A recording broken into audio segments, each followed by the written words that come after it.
I feel the need for speed. Ow!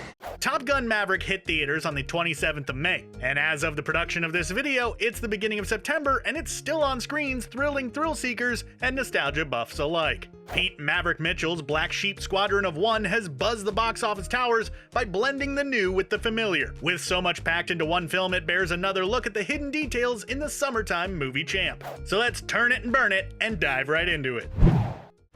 There's a lot of reasons that a clearly successful movie doesn't end up getting a sequel, and it's hardly ever the story is over. Rights or contracts don't work out, delays get in the way, time moves on, and the irons are no longer hot. Though that is starting to matter less and less, with Top Gun Maverick joining the likes of Blade Runner and Tron getting a sequel decades after the original movie. Part of the reason is the strong case of don't wanna key stars will get. In 1990, a sequel to the star-making bromance classic Top Gun was floated by Cruise, who at the time didn't think it was appropriate. This didn't deter the producers from wanting to get another round of box office returns. A potential sequel continued in development, getting to a potential script in 2010. Unfortunately, that script was waylaid by the untimely demise of the movie's original director, Tony Scott. Once again, Maverick and company slid off the top of the pile, but didn't make it all the way to the vault. Eventually, director Joseph Kosinski got a hold of the latest script and gave his thoughts to producer Jerry Bruckheimer. Sometimes things go slow, then they go fast. Bruckheimer agreed with Kosinski's take on the script, so the pair grabbed a flight to France so they could pitch Cruise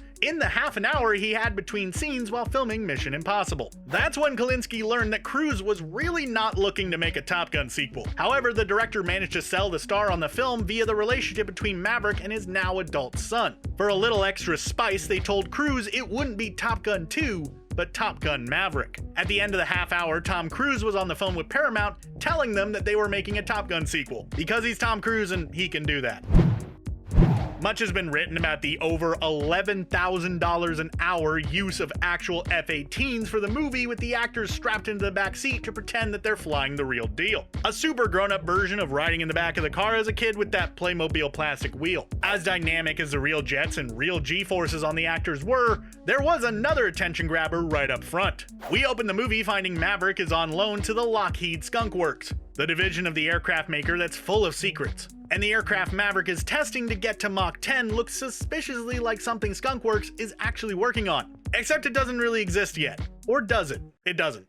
Or if it does, I have no idea. I just make YouTube videos for a living. I don't exactly have access to state secrets. That hookup is not from the Navy, but from a previous producer of one of Kosinski's financiers for an earlier movie. That would be Fred Smith, the founder of FedEx. He knew someone at the Skunkworks and was able to get them to cooperate on the production, not by letting Cruise fly an experimental aircraft loaded with secrets. Instead, they approached Lockheed in 2017 for a made-up jet that could possibly go Mach 10. For the design, they took their two greatest hits, the SR-71 and the F-35, and then just kind of smushed them together. After that, the design for the craft was drawn over an existing jet, which they really did fly over Ed Harris. The Skunkworks also provided them with a flight suit built for that kind of speed and some other small details. No matter which Top Gun you're watching, one thing is constant. We have no idea whose fighters they're shooting down. Top Gun just never says anything about who they are, and in Maverick, they're only referred to as a rogue state. Well, the mystery has been solved. Kind of. The production contracted the Northgate Aviation Chico Jet Center in Northern California to provide a home for the bad guys' jets and a camera helicopter. While the production was able to get the Navy to cooperate in making the movie, no one with the Su-57 Felon was that cooperative, we assume. They probably just didn't ask. Instead, L-29 jets painted neutral gray with markers to allow the Su-57s to be drawn over the top of them. The area that would stand in for the Republic of Rogue State is the northern end of the Sierras, near Lake Oroville. Locals so far have managed to pick out Feather River Canyon. Give it time, they'll probably be able to pinpoint exactly where it is.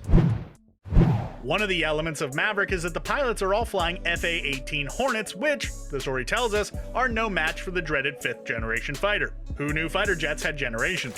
The F-35 is a 5th generation fighter and up to the task of taking on the Su-57s. But they can't use the F-35 because part of the defenses for the uranium-enriched facility is GPS jammers, which apparently make the world's most advanced fighter unusable. And so they have to use the FA-18s, which is slowly being phased out for those F-35s. So why was the movie so keen on having the mission take place with FA-18s? One of the reasons is that the movie was being written back around 2010 when the F-35 was just being tested. There is perhaps a more important reason. One condition crews had for doing the movie was that they would film on actual Navy aircraft, and that means putting actors in the back seat, something that F-35s don't have. On the surface, of course, Top Gun is about jets that go whoosh and missiles exploding and things and all sorts of confident people who are the elite people in their field all being elite. And also a bit of the Navy is super cool, and if you want to fly these things, we're the ones who have them. But it's also about camaraderie, the building of trust where the people you fly with are your siblings and mentors are paternal figures, especially to broken people driven to succeed. We only know a little bit about Maverick's actual father, but we know that his death while flying during Vietnam prevented Maverick from getting in the Naval Academy. And aside from the Mitchell name not exactly having a good pedigree, and then a heartfelt moment where Viper reveals that he not only flew with his father, but saw his heroism when he was shot down. Viper ends up being a kind of father figure in the original movie, and Maverick feels like he should have been a better presence in Rooster's life after being involved in his father's death. There is far more lighthearted father-son connection in Maverick. The backseat guy with the coolest call sign ever, Bob, is played by Lewis Pullman. Lewis is the son of Bill Pullman, who, among other things, saved the human race as the American president and former military pilot who shot down all the alien craft in Independence Day. Of course, he did it in an F-18. However, Lewis's dad's F-18 was all special effects, so I guess he gets some bonus points there. This wasn't Bob's only connection to fathers in the movie. Bob's helmet bag carries the insignia for VFA-51. VF-51 was a fighter squadron from 1946 to 1995. It was also one of the squadrons that was involved in the original Top Gun, including being the fake Russian aircraft. VF-51 also happens to be the squadron that Maverick's father Duke and Viper served on. There are some adjustments, however. The time and place for Viper and Duke flying F-4s was given as 1965.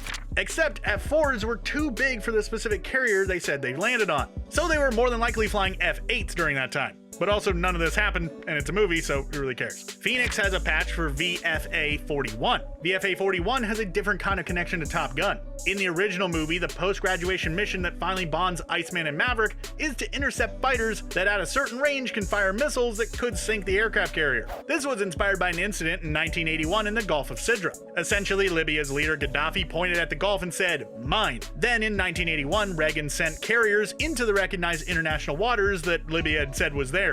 There were a lot of Libyan fighters heading towards US ships and then being escorted back until one pair fired on a pair of US F-14s who proceeded to shoot down the Libyan fighters. It was a whole mess. We got 4 on our tail. That makes 6 of them.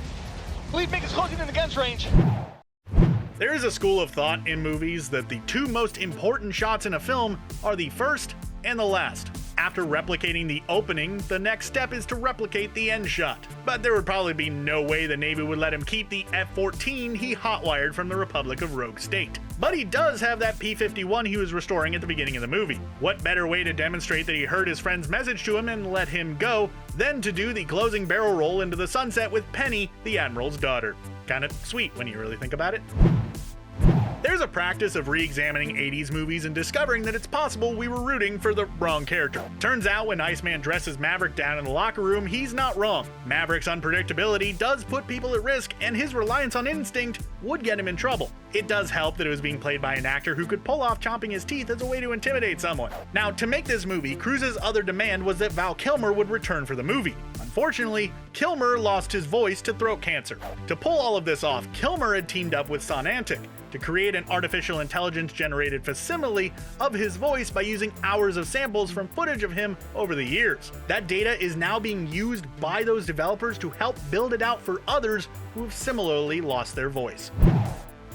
Aside from half-naked sand sports, another important part of fighter pilot training is turning songs on a jukebox into an elaborate bar-wide event like try and serenade a woman that you don't know will soon be one of your instructors. In Maverick, Hangman plays some Slow Ride by Foghat, which happens to be Selection 86, as in 1986, the year that Top Gun was released. In addition to the song, Powell gives out a double all right during beach football as a wink to actor Glenn Powell's friends Matthew McConaughey and Richard Linklater. Pressing 86 was so subtle that his own co-star Greg Tarzan Davis, who plays Coyote, didn't notice until Powell talked about it in an interview promoting the movie.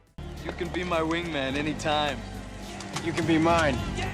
You have to imagine in coffee shops everywhere there are people sawing away on their Days of Thunder sequel ideas. Is it too awkward to put Tom and Nicole Kidman together? Give her something to do other than tell us how neat movie theaters are. We know, Nicole, we're already there.